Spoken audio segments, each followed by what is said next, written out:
চেন্নাই যাওয়ার last minute shopping হিসেবে scene থেকে এই 3টে পার্সেল অর্ডার করেছি।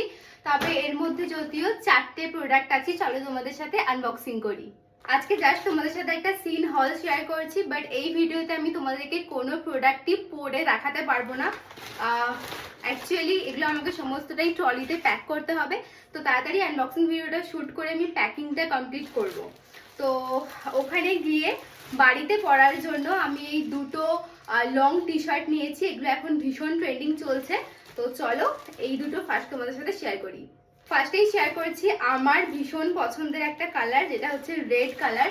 শিন থেকে আমি এর আগে 4 থেকে 5টা জিনিস পারচেস করেছি। আমার শিনের কোয়ালিটি ভীষণ ভালো লাগে, যে কারণে ট্রাস্ট করে আমি এই লং টি শার্টটা অর্ডার করেছি। এটা হচ্ছে পিওর রেড কালারের, আর শিন থেকে এটার প্রাইস নিয়েছে 649 রুপিস। নেক্সট যে পার্সেলটা অর্ডার করেছি সেটা হচ্ছে আরো একটা লং টি শার্ট, আর এটা হচ্ছে বাটার ইয়েলো কালারের। শিন থেকে এই বাটার ইয়েলো কালারের আমি একটা দুটো টি শার্টও নিয়েছি, যেগুলোর কোয়ালিটি এতটাই ভালো যে কারণে আমি আবার এই লং টি শার্টগুলো অর্ডার করেছি ওখানে গিয়ে বাড়িতে পরার জন্য। এটা হচ্ছে এরকম একটা লং টি শার্ট, এটারও প্রাইস নিয়েছে 649 রুপিস। বাকি এই দুটো প্রোডাক্টে কি আছে নেক্সট পার্টে শেয়ার করছি, নেক্সট পার্টটা কিন্তু মিস করো না।